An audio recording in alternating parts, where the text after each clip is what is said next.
Welcome to Real Estate Coaching Radio, starring award-winning real estate coaches and #1 international best-selling authors, Tim and Julie Harris.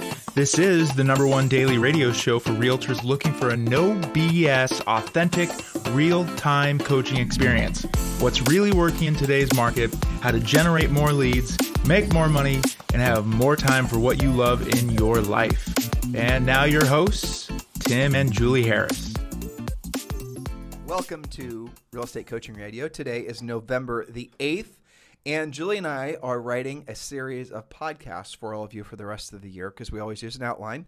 And the podcasts are going to be centered around keeping you guys educated, motivated, and mostly getting you into action, because it's very easy to slip into neutral and write out the rest of the year and not really get anything done and rationalize that you're just going to somehow find the energy and the motivation to get it all done. As soon as somehow when January 1st rolls around, all of a sudden you find your new self. Yes, right? Assuming it's sunny, there's not a snowstorm, and you feel pretty good. Right. And so what we've noticed and what we're going to do, again, for the rest of this year, is we're going to do everything in our power to educate you guys and motivate you and then help you get into action. So please do listen to every single podcast. Some of you, we do see on our numbers that will nod off, basically. You know, you'll go into your turkey catatonic state here in a couple of weeks, right? After they crash from their Halloween candy. Exactly. Yeah. So don't do that, because the fact is that this is the most important time of the year if you are hoping to have a really wonderful next year. It is all intertwined. Julie, why is that so true? Well, I mean, I think that your fourth quarter definitely sets you up for your first quarter. And, you know, that's a really risky time of year because it's so easy to just fall out of your routines, to get distracted by lots of different things. And if you have kids, you've got all these kid events going on, distracted by the holidays. It's all good distractions, but it's easy to get out of the habits that made you successful in the first place. So our job is to keep you on track, to keep you motivated as best we can, because your first quarter does really determine how good of a year you're going to have. If your first quarter sucks, it's so hard to get back on track. It just is. It's a fact. So I think that's why. And a lot of the things that you lose, like for example, if you do coast for a month, let alone 2 months, a lot of your sales skills that most of you were developing or just getting started developing, or maybe you're really good at certain things, they're perishable skills. So if you stop practicing them, you're not going to just snap your fingers and pick up where you left off. You're going to actually have taken more steps back than you can imagine. And I'll give you an example. Julie, you're the example. So Julie was a professional musician. Some of you guys know that she played in orchestras. She was a music major. She went to Ohio State University. She was the School of Music. She used to play flute and piccolo. Ever since I met her when she was a kid, that's pretty much what her obsession was. And she played for the first time. And how long did you play for it? I mean, it was Probably, 2 years, 8 years maybe. 7 or 8, yeah. Yeah, and it was not. I described that, and there's something you used to awkward. Used to practice every single day. And the culmination was playing in Pacific Symphony, which was really awesome. But to get there, excuse me, it was not just a few practice room sessions. It was years of practice virtually every day. And all of my music teachers said the same thing. They said, when you miss a day of practice, you are not just missing that day. You're missing at least 2 days, because when you get back to it, you have to get back to where you were when you left off. Yep, and most everything is skills-based is like that. Sure. I mean, think about exercise, right? Right. How fun is it to take a week off the gym and then go and do your normal workout? Well, that's the problem with taking a week off, because if you take a week off, then you go back and you feel like the gym hates you. Yeah, right? Well, it's actually easier to be consistent than not. That is ultimately the bottom line. Counterintuitive, but and true. Completely, and that's the problem with taking too much time off this time of year. With that said, take time off this time of year. Yeah, but not the whole month. Right, not the whole month, let alone 2 months. Seriously. So what we're going to be talking with you guys about today is the Optimist's Guide to 2022. And all of you are salespeople, or if you're not a salesperson, if you're not acknowledging yourself as a salesperson, start there, because that is what you have to be in the mindset you have to have. A salesperson is just somebody who, is a professional that solves other people's problems through hopefully a scripted skills approach. But ultimately, all of us are optimists, and otherwise you couldn't very well be a real estate practitioner, because you have to be an optimist to want to get into this business, because it's oftentimes the very definition of a thankless business. But here's the thing that's wonderful about real estate. It is without a doubt the best industry for anybody to get into, especially at this point in history. It doesn't cost much to get in. It takes a lot to stay in. And that's ultimately, and I don't mean it takes a lot of money to stay in. It takes a lot of time, effort. It takes a lot of, work, real honest to God work. But really, what we want to share with you guys today are the reasons why, and these are just some of the handful of reasons that Julie and I sort of brainstormed on and came up with, but maybe 10 or 15 points, and why now is the best time ever for you to be you on planet Earth with a real estate license selling real estate. That's right. And I even took a kind of a little bit more holistic approach to people in general as I was getting ready to put this together. And I did a lot of research on optimists. There, believe it or not, there's been research on optimists versus pessimists. So here's some facts that we'll start with. We always like to do a little mindset stuff first. So here's some facts for you. Optimists are healthier, wealthier, and happier. I was surprised by some of these facts. Optimists believe that great things will happen. Pessimists are always worried that bad things are coming. They look for confirmation that this is true. So which are you, or what is your tendency? Do you tend to believe good things will happen, or that there's doom and gloom in the future? You want to level off there because I know Sure. you're teeing me up. Yep. So here's the thing: if you don't believe that tomorrow is going to be better than today, the reality of it is you will do things today to make it so that tomorrow won't be better than today. Mm-hmm. And if you've been doing that for a long period of time, then that's the reason that you maybe feel like the best years of your life are behind you. Because what we're going to hopefully convince you of are, no matter how old you are, is your best years can be ahead of you if you choose for them to be. But go back to the point that Julie just made. Do you believe that tomorrow will be better or worse than today? And what actions are you taking a result of your actual thinking? So what happens is if you succumb to believing that tomorrow won't be better than today, you're going to start surrounding yourself with people, things. You're going to start filling your life with reinforcements. And maybe first of all, it starts as a little subversive. Maybe you're watching too much CNN or watching too much this or reading too much of that, right? And so all of a sudden you start feeling a little bit like the Thanksgiving turkey that gets plucked one feather at a time. Mm-hmm. But slowly then you start to realize that essentially you've surrounded yourself not with just little media things that are reinforcing the idea that, the dark days are coming, but also people, experiences. You're going to start living as if, essentially tomorrow is some sort of dystopian, horribleness. That's right. And, as you were talking, I was thinking about, even on a micro level, the decisions we have to make to reset our mindset. I was thinking about Zoe dragging her butt to school today. She was like, didn't want to carry her backpack. I don't want to go to school. School's boring. She was in this pessimistic attitude, right? And every morning I have to say, you're going to love school. You're going to learn stuff. You're going to see your friends. And we name her friends who are waiting for her in the classroom. But still, we have to reset her mindset. And then we walk up the path to school and she sees one of her best friends, May. And all of a sudden, she's in the most optimistic mindset ever. And they're playing and they're having fun and they're dancing together. And now she's off to the races. That's environment, though. That's a very nice example of how an 8-year-old turns her mindset around. Yes, just like on a dime, right? But it took some work. It took some influence, right? Whereas so we all deal with that. Whereas if May was in a similar mood, surrounded by other people that was all in a downward situation, that's right. She's going to essentially every single day is going to get worse. Yeah, you got to watch this stuff. But it affects you mentally, obviously, as we're talking about mindset. Mm-hmm. But it also then will start to manifest itself physically, and then of course financially. All these things are dominoes that you can control. And if you do find yourself in this downward, this adult failure spiral type thing, you can stop it. You can stop it, but you have to start by recognizing it. Exactly. So more than 70,000 people were studied and surveyed by researchers at Harvard. The studies showed that optimists have a 15% increase in lifespan, which is the equivalent of living to 90 instead of 80. That's significant. And here's the fact: the more optimistic you are, they just proved it, the longer you're going to live. Well, why is that? Optimists have lower levels of inflammation and more, quote, good cholesterol. They have the it's too soon to tell attitude, but they err on the side of positivity. They believe that they have the ability to create their future and to shape their own outcome. They own their life trajectory. And I think that was one of the major points that was in virtually every article I read about this, was the belief that they're in control of their own future. So Frost Bank studied 2,000 banking clients. They discovered that optimists enjoy 7 times higher level of financial well-being as self-reported. They did a bunch of surveys on this. They are more likely to save. They're more likely to seek financial advice, to set financial goals, and believe they are able to control their financial future. They take more action. I thought that was an interesting study.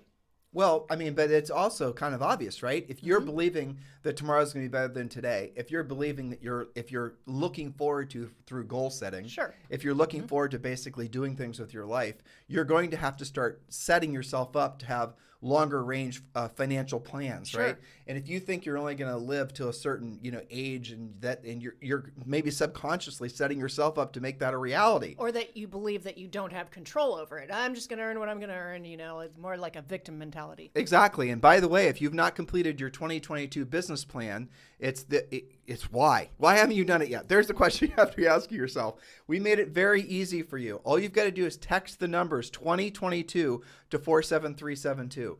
Text the numbers 2022 to 47372. We'll text you back. You're going to say, yes, you want the treasure map. We're then going to text you back a link so you can download the treasure map. And the treasure map is 63 pages. This is our newly updated for 2022 real estate treasure map. Fill in the blank. Real estate treasure map. The first section, probably 80% of this guide we're going to give you, this book we're going to give you, is explaining exactly how to go about goal setting. A lot of essentially the real drill down things that maybe some of you have been missing. There's a reason that most people start the year out by setting goals, and usually by early spring they've forgotten what their goals are. It's because they haven't gone through the whole process that we're going to take you through with the real estate treasure map. So if you're finally serious about making your life noticeably, marketably, significantly better, because you can. Your life does not have to be peaks and valleys. Your life can be a consistent, ever-improving state, financially, physically, mentally, psychologically, spiritually, familially. You can be constantly improving all facets of your life if you choose to,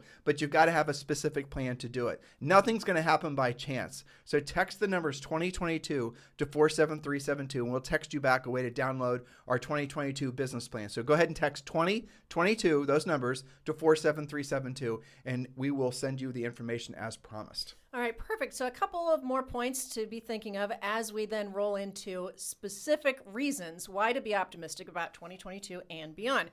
First one is recognize that every day you are the result of every past decision you've made up to that point. And tomorrow is going to be the direct result of the decisions made today. This is when we talk about you're going to either say, thank you, past Bob, or Bobette, okay, versus, oh my gosh, what were you thinking, past Bob or Bobette? Do you want to drill down on that? Well, so if the actions and habits taking place today will make you a better tomorrow, and that pattern continues daily, that's how you become your best self. So this is the past, thanking the past version of yourself. I don't even know where we got that. This is something Julie and I have done forever. We've been married for 3 decades, so we oftentimes will forget where we picked up things. But when we're enjoying something in the moment, one of the ways that we make ourselves present in the moment, we've coached, hundreds of thousands of you to do the same thing, is you have to overtly thank the past version of you that made that present version of you being able to enjoy that moment. And if you find yourself in some beautiful, place when all the stars seemed aligned, that's not from what you did at that moment. That's from many things that you've done in the past. Lots of decisions. Right. And especially now where we're seeing such marketable inflation, and maybe you bought a rental property 20 years ago and that rental property quadrupled in price. You need to thank the past version of you that did that. Now, the counterbalance to that is also true. If there's aspects of your life that you don't like now, Julie and I don't want you to go and hate on the past version of you, but just realize the past version of you made decisions with the allocation of their time and their effort, and basically made decisions consciously or unconsciously to make it so that your present version, your current form is not where you otherwise could have been. You see? So be making decisions now so that the future version of you is going to be singing praises about the current version of you. That's right. So one way to do that is to ask yourself, where are the decisions I'm making today going to lead me? Because there will be a future looking back at today, right? And am I better today than I was yesterday? And do I have goals in place which are leading me to my best future self? So do a little exercise right now. I want you to thank yourself right now for 5 things that the past version of you did really well. Go ahead and do that in your head. It is a month of gratitude after all. It is, absolutely. So why don't you name 5 things right now that you are, maybe your house. You could start out with real rudimentary things. Maybe you're enjoying your caffeine buzz like Julie and I are right now. So you're thanking the past version of you for being insightful enough to give you a little, caffeine shot. Whatever it is, right? You can pick up small little tiny things or pick up significant things. Find things right now that you're grateful for that the past version of you had decided to do. Now ask yourself, what is it that those things, where are those things? You feel them. Don't just say the words, feel the emotions of being grateful for those things. Now here's the interesting thought. What do you choose to have 6 months, 12 months, 6 years, 60 years from now, the future version of you? What is that person who's going to be essentially the same person? What are the future version of you going to be thanking the present version of you for having done?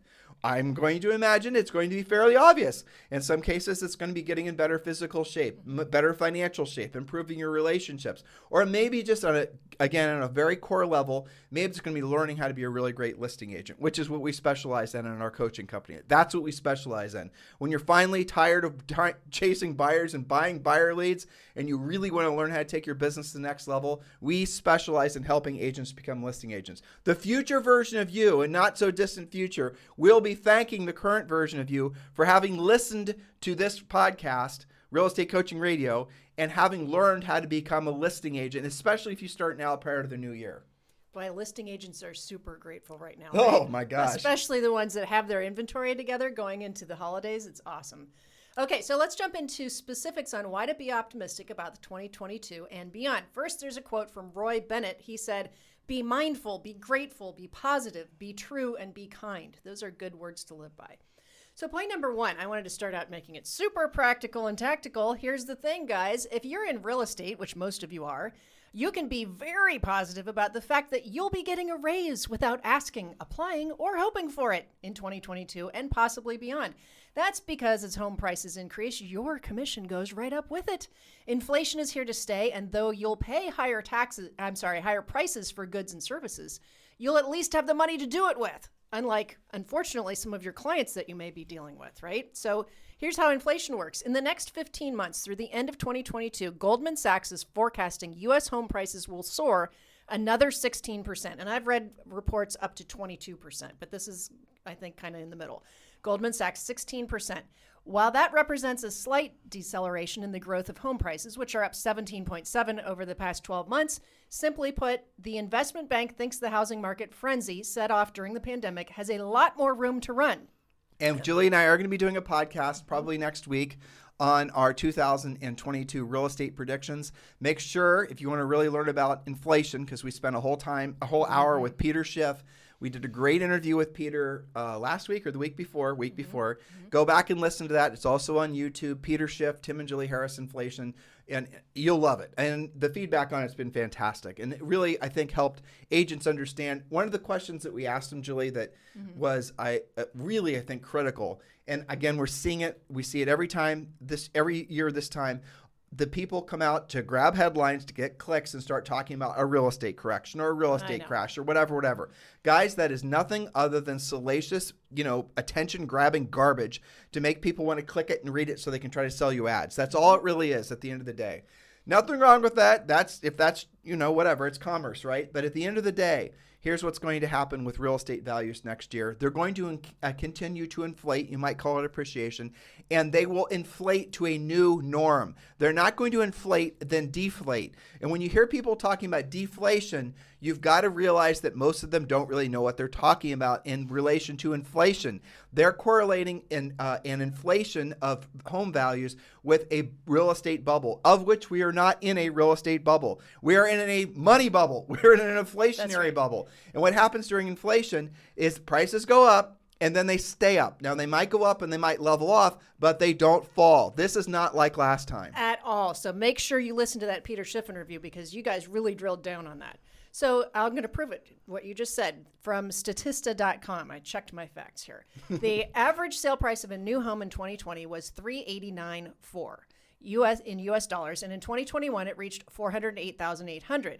Adding the predicted 16% that we took from Goldman Sachs for 2022, prices could then reach, on average, $474,208. what does that mean to our listeners? That means that your average commission selling in an average home in the U.S. has gone up between $2,000 and $3,000 per transaction. Try getting that raise from a normal job. Good luck with that. Multiply this times your average number of closed units, and you can see it really adds up. And then I wrote, nice job being a licensed real estate professional. Yeah, and another thing that's nice about being a real estate professional is, provided you frankly know how to be a listing agent, right, is you might be in a market, guys, where maybe a big local employer. Well, I'll give you an example, though maybe not the greatest of examples. Tesla's moving out of where they make cars. It's not San Jose, but it's nearby. California. Right, California. So they're moving out of that community where they make cars. There are a lot of people that have jobs that will be moving to Texas that work for Tesla. There'll be a lot of providers to people. Like when you see a huge manufacturer that's making stuff, there's the number of other businesses that form to service that. I mean, silly things like food trucks, right? Mm-hmm. But also all the sub-suppliers, the people that are making circuit boards and all that, they're also most likely going to move to Texas. So the number of people that are going to be moving to Texas is going to be truly extraordinary. So what is that going to do? That's in that particular market, you actually might see a resetting of home values that are lower. It is possible that in parts of the country, you will see deflationary pressures that come from essentially the changing socioeconomic conditions. But overall, what we're experiencing is going to be continued inflation in home prices. And there's no reason to believe that's going to slow down. I don't want to jump on our future podcasts that we're going to do about 2022 real estate predictions, but this is what's really critical that you understand that. So if you are finding yourself searching for reasons why 2022 is going to be a real estate crash, you're falling prey to the first sub point that Jules and I made, that you're going to start reinforcing that the real estate market's going to crash. Then what are you going to stop doing? Chances are you're going to stop working hard. Chances are you're going to stop feeling motivated to go sell houses to buyers. Chances are you're not going to improve your skill set. Chances are you're going to quickly fail because you're believing that there's going to be a real estate crash. So if you read the headlines, if you like the information, maybe do some more homework on it. Don't question the motivation of whoever's spinning that particular article, and then decide what direction you should go. Understand, when it comes to real estate content, Julie and I are totally non-denominational. Our whole real estate company, our coaching company, is not predicated on the market going up or the market going down. At all. There's more actually opportunity for us as an organization to sell information to agents on how to survive in a shifting market, especially if markets were to reset in a downward motion. So just be understanding of that simple fact. Our business would do better if the market was actually getting worse. It just because nobody knows how to do what we'd have to teach you guys how to do to survive, let alone thrive, right? Mm-hmm. So we don't have any particular biases one way or the other. We're just telling you this information so that you can plan accordingly and make 2022 your best year ever. That's right. That's why we give you facts and not speculation. Now, point number 2 is a really, really big, complex point. So we'll probably do this.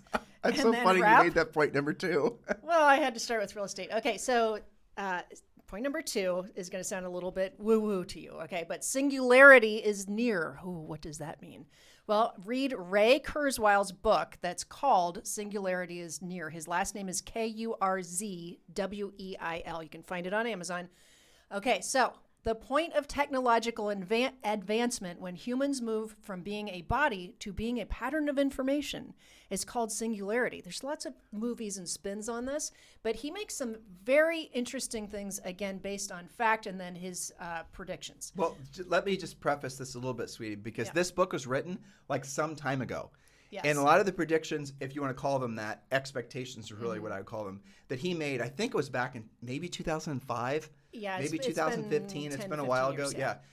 Came true. Yes. And it's predictable because of the nature of the technology. The technology which has actually happened. Now, Ray Kurzweil explains artificial intelligence, describes how redesigning the human body plus the utilization of nanotechnology, downloading consciousness, and many other futuristic developments can lead to much longer lifespans than we're used to expecting. Digest that one for a minute, listeners. Okay, he predicts that all of these technological advances will lead humans to the point of what he calls singularity.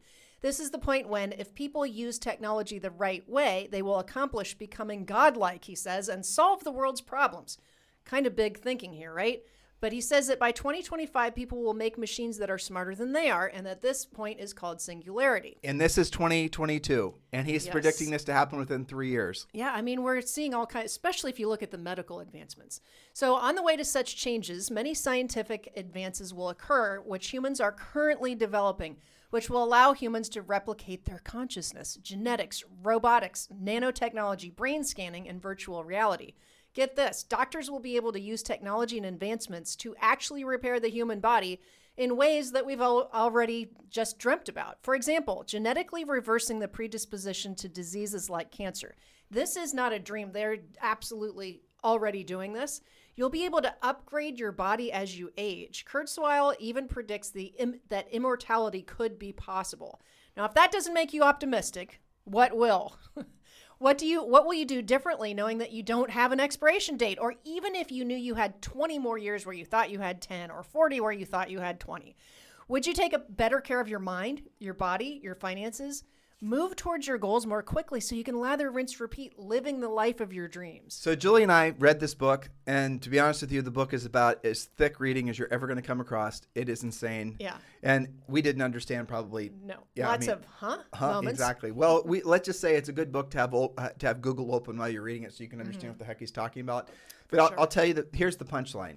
So what his thesis is you need to keep your body as healthy as you can for as long as you can, because we're about to experience what will be a generational change in how essentially how people live. And different forms of medicine, different forms of things that will inevitably... Epigenetics is a big category for that. Turning your genes on and off. That will lead people to have longer, healthier lives. It's not just longer life for the sake of just longer life where you're just, sitting in a wheelchair hooked up to machines. That's not what he's talking about. Quality of life. He's talking about quality of life. So what they have discovered, what they are working on, what they are actually implementing are ways to, as Julie just implied or said, is to go into your body, figure out what genes cause you, and I'll just pick this big amoebus word, to age, and then they can turn those genes off and on. But more specifically, they now know how to, for example, turn the gene off that turns your hair white, for example. They know how to turn the gene on that might cause you to, just different things, right? So the natural aging process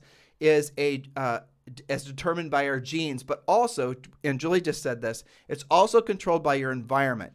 So as we're waiting for the technology to catch up with all of our ambitions, what Kurzweil's premise is, you have to maintain your health as much as you can. You have to live long enough so that you're actually part of the singularity. And then once this, I don't even know what it's called, the singularity, basically. Once with this new phase of human evolution actually commences, obviously, where everyone sees it's happening and talking about it, then you're going to have the benefit, if you've lived long enough to really benefit from it, which all of you should, then it's going to make it then so that you get the benefits of the second wave, the third wave, the fourth wave, the fifth wave. As things progress and get noticeably better, then you're going to be, your health... You can take advantage of that. Right, exactly. So this really, he's talking about the convergence of lots of different types of technology and advancement. So biotech, biology, nanotech, all of these different things coming together to then work together. And just as you said, you have to keep yourself healthy enough to take advantage of it. It's not any different, really, than somebody having to qualify for a heart or liver transplant. Not everybody gets to be on that list if you have reasons that they're not going to risk that on you. We just had someone very dear to us pass away from a genetic defect, Trevor Jones, and he was somebody that Julie and I loved, and he worked for us for only about a year, but he had something that hypothetically, had he been able to live long enough for the singularity to really kick in, that they could have changed his genetics and he wouldn't have had that heart defect anymore. Well, what essentially turned out to be a heart defect. So the reality of it is that all of us are right on this edge in history of being able to reset what our expectations are for life. And the last thing that Julie said there, that's really what Julie and I were, we talked about this.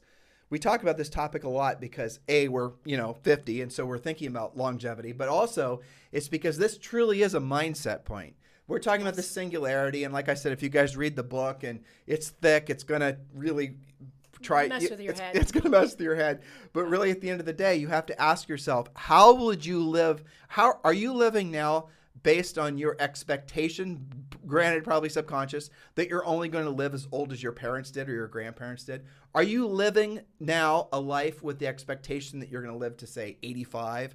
What if all of a sudden you start seeing that these new medical treatments are available, preventative medical treatments, by the way, where you now can have the expectation that you're going to live to 120. Like, I think I read somewhere that Ray said, based on, and this was fairly recent, if you can live to 60 by the time the singularity and all this advancements in Medicare or medical, all the stuff we're talking about, you'll then probably be able to live to over 100. And he said if you can live to, but the longevity is going to be expanded by 10 years in increments. And it's supposedly going to happen in the next, handful of years in front of us.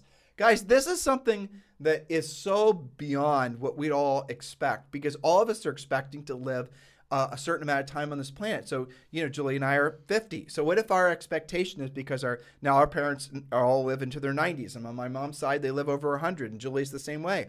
So Julie's, you guys get it, long life, longevity type things. But what if all of a sudden, like, we're living with the expectation by the time we're, 75 or 80, maybe then you're going to be on the downward slope of life, right? That's subconsciously probably brewing around in our lives, and we're basing life plans around that. What if that's complete bullshit? What if 75 or 80 is like the new 40, right? Right. I mean, you would make a lot of different decisions, right? You If would. you want motivation to take care of yourself, here it is. I mean, if you really want to boil it down, because it is a lot of but you're going to have complicated motivation stuff. to do more things with your Just life. do more you're things. You're not going to want to become daft. You're going to want to learn more things. Yeah. You're going to challenge yourself with more things. You're not going to stop planning and thinking big when you reach a certain age anymore. You're going to have your financial picture together. For Because sure. one thing you don't want to be is a 120-year-old poor person. Yeah, 100%. Better get it together. Well, but what's funny you said that, though, because if you, for example, are diligently investing in things that are going to Think about that. Yeah, you're going to have the benefit of having way more capital appreciation on your rental properties. That you can enjoy because your quality of life will allow you to. Yeah, there you go. I mean, you touched on another thing. How many people believe that they're, what's the statistic, Julie? I don't remember. It's like 90% of everyone reaches the age of retirement, either dependent on the government or a family member or both. That's right. Because they've had their whole lives to, plan and save, but they didn't. What if all of a sudden you now have the and if you think about it, it's because most people probably when they reach the age of 67 don't really expect to have much of a useful quality life. I don't know the psychology of it. I don't think like that. It's things to think about for sure, though. But what if you knew that by the time you reached 67, you were just getting started? What if when you looked in the mirror, runway. you looked viable, you looked great, you didn't look like, And you felt good, too. And you felt great. And if you didn't feel good, you could go to somebody, they could do some tests on you, and they could say, you know what, we're going to jimmy with this and make you feel a lot better. That's right. And that's what we're right at the precipice of. This is what we're walking into. But you got to keep yourself healthy. You got to keep yourself mentally engaged, financially engaged. Now, obviously, the different speculations are when this technology comes out, wealthier people are going to access to it first. And that's great because generally speaking, the wealthier people, the more wealthy people that take advantage of these things, the faster it'll drive prices down as essentially the wealthy people are the guinea pigs for the technology. You want to have beta testers. Exactly. That's what they are. You want to have people that are willing to put up with the risk to test your stuff to make it better. It's like all these commercial space travel outfits. Sure. You're going to have probably 3, maybe 4 of them. Yeah. We all focus on Musk and Bezos and Branson, right? But there are others in parts of the world that you guys don't know about are also planning on doing commercial space travel. They're talking about building space stations and all the rest of it.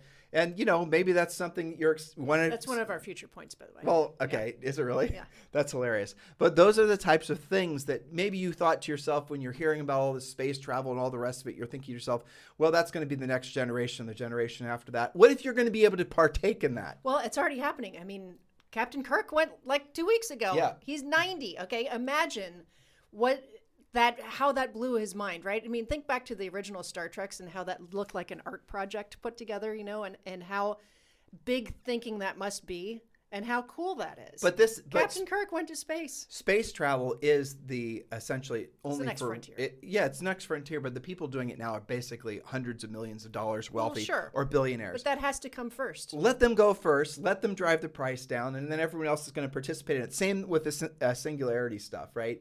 So as this starts to come out, notice how it's going to be a politicized thing. That's something only rich people are doing. They're going to try to spin it up as some kind of Hunger Games type thing where, it's all this crap. Right. Don't allow your brain to dial into that kind of thinking. Realize that the here, I'll give you the best technological advancement ever. This is the best thing to ever happen. What? Okay, I'm going to tell Julie this for the first time. You guys are going to listen to it. Uh-oh. Julie's favorite actor on the face of the planet is Daniel Craig. Yes. And Julie's met Daniel Craig. I have indeed. She has, and had a very nice conversation with him. He was a real gentleman. He was, as you would hope. So we have not been able to see the new James Bond. I know. But we're going to be able to stream it starting next week. I know. See, this is awesome. We can watch it on Apple TV. Yeah. In Puerto Rico. I know. There, it's amazing. But that's technology. That is technology. Oh, you knew? Did I tell you that already? You did. Oh. But that's okay. The big reveal I'll play along with. But, that's the thing is you want, instead of people who, of course you're going to hear the press hating on, only the rich can go to space. You want to say, thank you for sorting that out so that in the future can be less expensive, more safe, and you work the bugs out. I don't know how people have an issue with that. But anyway, I have to get on Facebook Live in exactly 1 minute. Oh, crap. You're right. Sorry. So listen, those of you in our coaching program, the Facebook Live training starts every day at the same time. You get a daily semi-private coaching call. Make sure you're taking advantage of all the services we offer you guys. In the meantime, you know what to do. Text 2022 to 47372. Text 2022 to 47372. And when you do, we will text you back a copy of the Real Estate Treasure Map for 2022. Have a fantastic day. We'll talk with you on the show tomorrow.